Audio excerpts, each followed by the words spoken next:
Dalawang cakes tayo ngayon na may mga pailaw for today's video.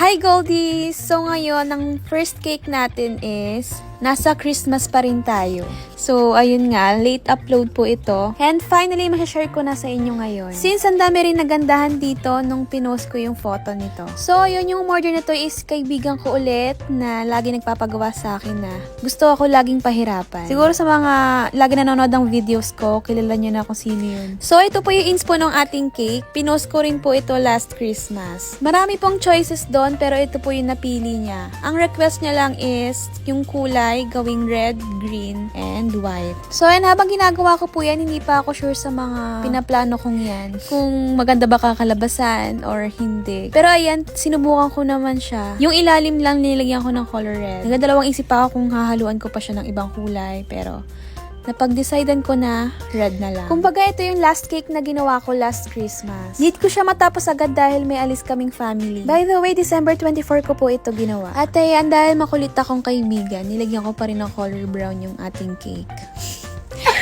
Kasi feeling ko mas maganda talaga yung color combination niya kung may halong brown. Kasi yung brown and green lang yung una kong nilagay sa ating cake, sa ibabaw ng ating cake. Then pinaikot-ikot ko lang siya, tapos nakita ko parang hindi maganda. Kaya nag-add pa po ako ng color red. At ayan, gumanda na siya. I mean, bumagay na yung kulay niya. At syempre, magpapipe lang tayo dyan ng border ng ating cake. Gamit ang ating shell piping tip na may green whipping cream.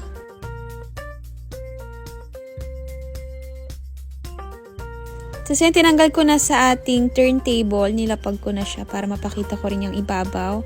And magawa muna natin tong topper niya. Siyempre, bumili lang ako ng crystal ball online. Then yung ating LED lights, fairy lights na pa-cute lang. Tapos idikit lang natin sa loob gamit ng scotch tape yung ating fairy lights sa ating crystal ball. Siyempre, check muna ulit natin kung gumagana pa. At siyempre, ito yung ating reindeer na toy topper. And kitang-kita naman na super bagay ng ating reindeer sa ating crystal ball na may mga pailaw. Tapos yan, kukoronahan na natin siya.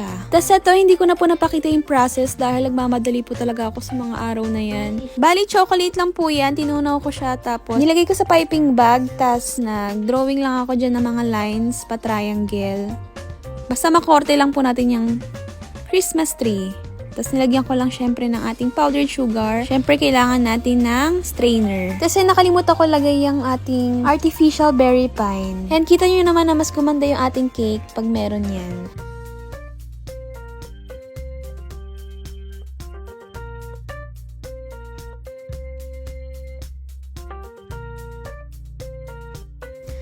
Next ay mag-add pa ulit tayo ng powdered sugar. Na-realize ko lang bigla, dapat pala pati yung ating crystal ball is meron ding parang snowing effect. At dahil doon hindi na super halata ng ating scotch tape. Finally, tapos na yung ating snowy Christmas tree at yung reindeer natin na nilalamig.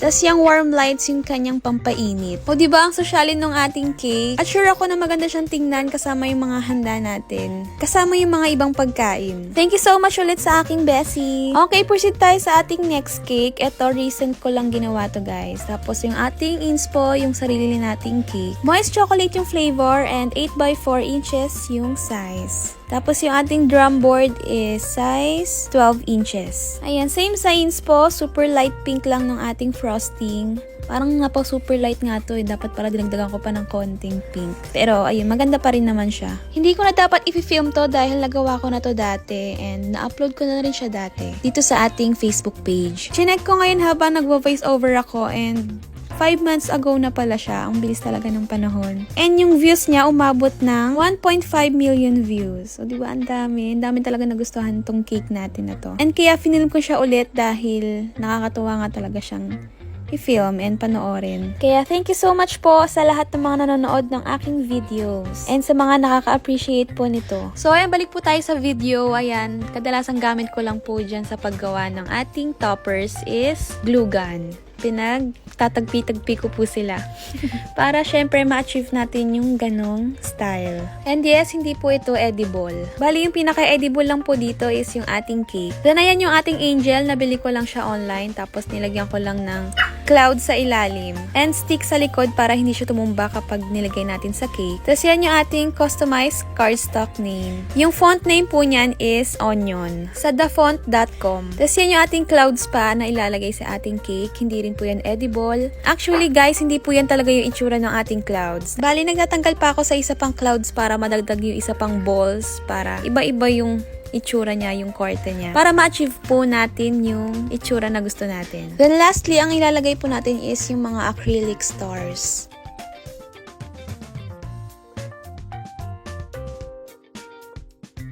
Pagtapos nang bubudburan natin ng asin, charing. Then lalagyan natin ng ribbon yung ating cake drum. And finally, tapos na yung ating angel cake with clouds, stars, and moon with fairy lights. And sana may magpagawa naman nito na pang boy. After ng cake na to, may mga clips akong nilagay na kaganapan ni Goldie Bakes with family last Christmas.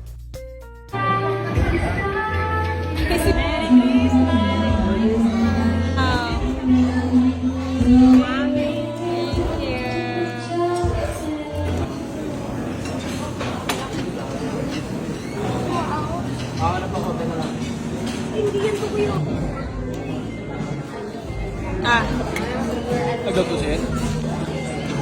Papogi lang, papogi. Sige yan.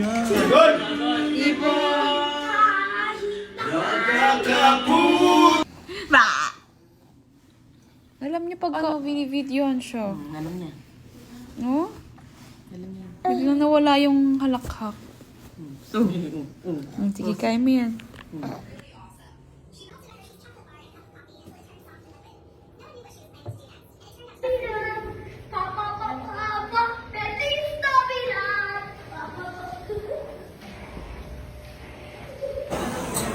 Oh, may tagabalat ako ng lobster, oh.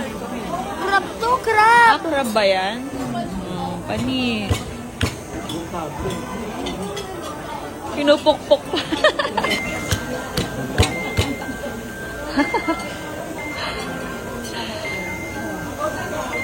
Thanks, baby.